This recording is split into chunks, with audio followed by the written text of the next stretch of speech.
नाली है, बस कूदने लग रही है। अब उसका सुपड़ा साफ होने वाला है, तो इसका मतलब उसकी कब्र खुद चुकी है। कि अगर समय रहते उस बहन को पानी पिला दिया जाता तो शायद वो आज हमारे बीच में रहती। हमें इस बात का बहुत अफसोस है, बहुत ज्यादा हमारा अंदर रोड है। आज वो बहन गई है, कल किसी और बहन का नंबर भी आएगा। काम ऐसा है कि 24 घंटे चौकन्ना रहना पड़ता है और महीने की सैलरी जो है वो सिर्फ 4,000 रुपए मिलती है। इस वजह से आशा वर्कर जो है धरने पर है, पर इस धरने की वजह से एक महिला की मौत तक हो जाती है। एक लड़की जो कि कहते हैं मतलब इस धरने के दौरान उसकी भी मौत हो जाती है, जिसमें जिम्मेदारी किसकी है वो नहीं पता। पर इनकी सैलरी आप खुद दे सकते हैं। आशा वर्कर एक जो पोस्ट होती है, जो ये काम होता है, कितना जिम्मेदारी का काम होता है और उनके लिए इनको महीने का 4,000 रुपए इनकम मिलता है और इनकी मांग है कि इनकी सैलरी बढ़ाई जाए। और जो पूरी बात है, पूरी बात करेंगे, वीडियो को अंत तक जरूर देखिए। अभी फिलहाल नारे सुनने लग रही थी, मैं खट्टर तेरी कब्र खुदेगी, सरकार की कब्र खोदने लग रहे थे। 5 साल हो गए, कब्र कितनी खुदी है, खुदी है कि नहीं खुदी है, बात तो बता दो। कूदने वाली है, बस कूदने लग रही है। अब उसका सुपड़ा साफ होने वाला है, तो इसका मतलब उसकी कब्र खुद चुकी है। क्योंकि जो महिलाओं के साथ इतना अत्याचार कर रहा है, जहाँ तक महिला कुर्बानियां दे चुकी है, फिर भी उनको ये शर्म नहीं आ रही है उस सरकार को कि हमें आए आगे और हम इन आशा वर्कर से बात करें। क्या बात है बहनों, हमारी कोई सुनवाई नहीं है, तो और इससे ऊपर क्या होगा इस सरकार का। अगर मांगा की बात करें तो मुख्य कौन सी ऐसी मांग है जिन्हें लेके आप पिछले जैसा सुनने में आया अभी आरती नहीं है, लाल वर्दी आड़ी धोली वर्दी आड़ी नु हाथ ठार नहीं पाऊंगी, भी नारेबाजी कर दी पाऊंगी सरकार के खिलाफ। मांगे कौन कौन सी है और किन पर आपने लगा है कि सरकार मान चुकी है और किन मांगा पर नहीं मानी है?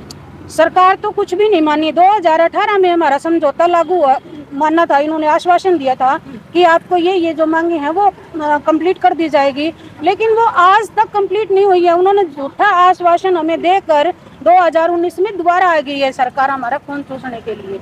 और जो मांगे हैं हमारी, एक तो न्यूनतम वेतन की है, हमें पक्का कर्मचारी का दर्जा दिया जाए और हमारा न्यूनतम वेतन जो है 26,000 लागू किया जाए, जिसके हम हकदार हैं। क्योंकि हम 24 घंटे काम करते हैं, हम ही नहीं हमारा परिवार भी हमारे साथ काम करता है। ये बेखूबी जानते हैं हमारे जो एरिया के लोग हैं, क्योंकि अगर हमारे पास कोई डिलीवरी की कॉल आती है तो उसके साथ हम अकेले परेशान नहीं होते हैं, हमारे बच्चे भी और हमारे पुरुष वर्ग महिला वर्ग सारे परेशान हो जाते हैं जब हमारे पास कॉल आती है। हम मानसिक और शारीरिक रूप से दोनों साइड से हम वर्क कर रहे हैं। मानसिक रूप से भी हमारा परिवार हमारे साथ काम कर रहा है और हम भी कर रहे हैं। तो क्या एक 26,000 मामूली सी रकम है एक सरकार के लिए, कोई ज्यादा बड़ी रकम नहीं है। हम वो ही मांगना चाह रहे हैं, उसके लिए भी सरकार हमें एक लड़ाई करने वाली बता रही है। जो संघर्ष कर रहे हैं हम, इस संघर्ष को वो लड़ाई करने वाली बता रही है। एक तरफ निजीकरण कराया जा रहा है, आप हाथ ठा के कहो जी मारती सरकारी कर दो, पहले जोन से हमें तो निजीकरण के शिकार हो गए, आप ऊपर सरकारी हो जाओगे। हम इस निजीकरण के खिलाफ भी एक संघर्ष चल रहा है, क्योंकि हम ये चाहते हैं कि NHM जो है वो स्थायी बने। जो हमारा स्वास्थ्य विभाग है वो सरकारी रहे, ये निजी हाथों में ना जाए। जैसे कि बिजली बोर्ड है वो निजी हाथों में दे दिया है, बसें दे दी है, हवाई जहाज दे दी, रेलगाड़ी दे दी। अरे रह क्या गया, सारा तो निजीकरण कर दिया। लेकिन हम ये चाहते हैं कि कम से कम हमारा स्वास्थ्य विभाग जो है वो एक बचा रहे, क्योंकि इसी के मुद्दे पे तो है, इसी के मुद्दे पे तो चल सकता है समाज। अगर स्वास्थ्य ही ठीक नहीं होगा तो वो क्या समाज चलाएगा। सीमा जी हमारे साथ है। नमस्कार सीमा जी। नमस्कार जी। अभी शायद 2-4 दिन पहले एक आशा वर्कर जो है पारुल जिनका नाम था यमुनानगर, तो वो पुलिस की भगदड़ में जब लाठीचार्ज होया या धक्का मुक्की हुई तो उसका शिकार हुई और उनकी डेथ होगी। तो 2 छोटे-छोटे बच्चे हैं, सरकार लेगी जिम्मेदारी उनकी या आप आशा बहन लेोगे, किस तरह की होगा? ऐसे जी, ये सरकार तो जिम्मेवारी नहीं लेती। अगर समय रहते उस बहन को पानी पिला दिया जाता तो शायद वो आज हमारे बीच में रहती। हमें इस बात का बहुत अफसोस है, बहुत ज्यादा हमारा अंदर रो रहा है। आज वो बहन गई है, कल किसी और बहन का नंबर भी आएगा, लेकिन ये सरकार तो निकम्मी है और निकम्मी रहेगी। उसके छोटे छोटे बच्चे रुल गए, उसका परिवार रुल गया, सरकार कोई भी जिम्मेवारी नहीं ले रही। अगर क्यों हम कोई आतंकवादी थे? जब हमें बस में बिठाया गया था, पानी का प्रबंध होना चाहिए, सारी चीज का प्रबंध होना चाहिए था।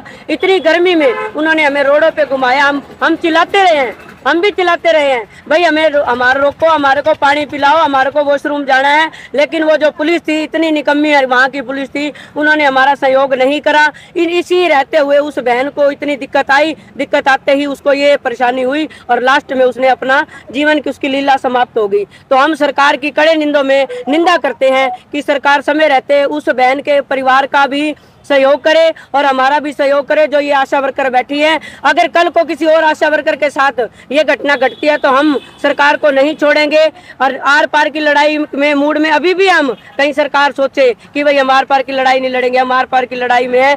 जब तक वो हमारा देख रही है कि हम नहीं टूटेंगी, कहीं वो सरकार सोचे कि हमें 20 दिन का टाइम दे दे, 30 दिन का टाइम दे दे, हम छोड़ देंगे। हम तो लगातार संघर्ष करेंगे और अपनी मांगे लेकर ही रहेंगे। हमारी मांगे जायज है। हम दिन रात पब्लिक की सेवा करते हैं। हमारे यहाँ बैठने से टीकाकरण प्रभावित हुआ, गर्भवती महिला प्रभावित हुई, घर में मृत्यु होने लगी और जो डिलीवरी होती है होम डिलीवरी होने लगी और काफी काम है जो हमारे से ना जाने से बहुत प्रभावित हुए। सरकार कहती है कि मैं 19,000 देती हूँ, हमें लिखित में दे दे। सरकार 19,000 देते हैं, हम आज ही धरना उठा देंगे।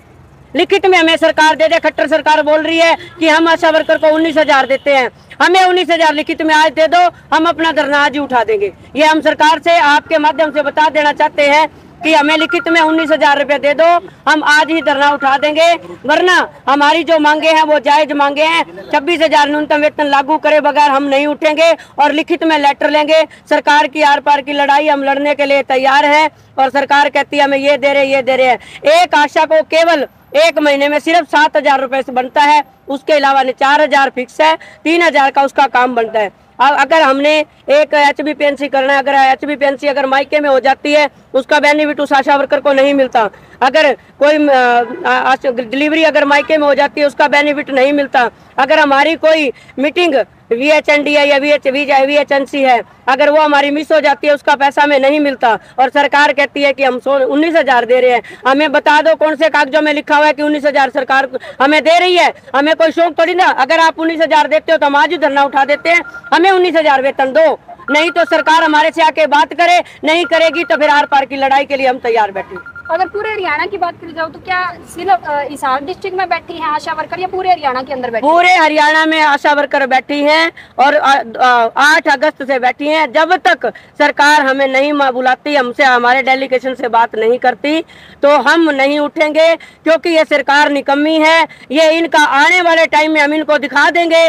जितने दिन हमें रुला रहे हैं ना, इनको हम दोबारा से आने ही नहीं देंगे। ये आपकी ड्यूटी लगाओगे इलेक्शन टाइम में जी, उनके पहचान पत्र करवाओ, उनके ये करवाओ, आप इनको काम कौन कर दे, आप उन्हें का काम करोगे? हम नहीं करेंगे बहन जी। हम आपको बता देना चाहते हैं, हमने पहले कर दिया था, लेकिन आज के बाद हम कोई भी फालतू काम नहीं करेंगे, ना हम ऑनलाइन काम करेंगे। अगर हमारा 26,000 न्यूनतम वेतन भी लागू करोगे तो भी हम ऑनलाइन काम नहीं करेंगे। तभी तो हमें दे देते हैं आयुष्मान कार्ड बनवाओ 1-1 रुपए के लिए, 1-1 रुपए की। आज की जो मजदूरी है वो 500 रुपये डेली मजदूर लेता है, लेकिन हमारे को 1-1 रुपया दिया जाता है। अगर हम आयुष्मान का कार्ड बनाते हैं उसका 1 रुपया मिलेगा, अगर हम कोई दूसरा कार्ड बनवाते हैं उसका 1 रुपया मिला जाएगा। अब कह रहे हैं कि ऑनलाइन बच्चों को टीके लगवाएं। वो मेरी बहन है कृष्णा बता रही थी, हम अगर आधार कार्ड लाते हैं तो हमारी जिम्मेवारी थोड़ी ना होती है कि हम उसका आधार कार्ड लेके आए। वो जिसका काम है वो करेगी, हम ऑनलाइन काम नहीं करेंगे। इसका तहे दिल से हम अंदर से गहराइयों से इसका बहिष्कार करेंगे।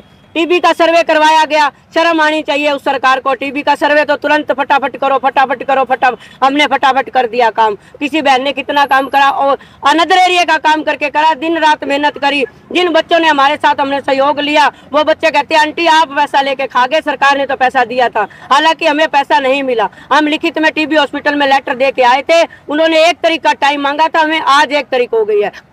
अगर कल उन्होंने हमारी मांग का नहीं करा तो हम ये टीबी हॉस्पिटल के भी कल नारे लगाएंगे, क्योंकि समय रहते हमारी मांगों को पूरा किया जाए। हम बहुत ही टॉर्चर हो रहे हैं, मानसिक रूप से भी टॉर्चर हो रहे हैं। इतनी टेम्परेचर में यहाँ बैठना, कोई एक अधिकारी 1 मिनट भी आके खड़ा होकर देखे इस टेम्परेचर में हमारी क्या हालत हो रही है। और हमारी बहन को किसी को भी कुछ हो गया, पहले तो पारुल बहन को सलाम है, उसका जो जाना है उसका हम व्यर्थ नहीं जाने देंगे। और दूसरा, अगर किसी बहन को कुछ होता है तो हम सरकार को नहीं बख्शेंगे। ये सरकार को खुले चैलेंज चेतावनी दे रहे हैं। कि अल्टीमेटम भी है आपकी तरफ से, या फिर ये है कि जब तक डेलीगेशन से बात नहीं होती तब तक आप बैठी हो?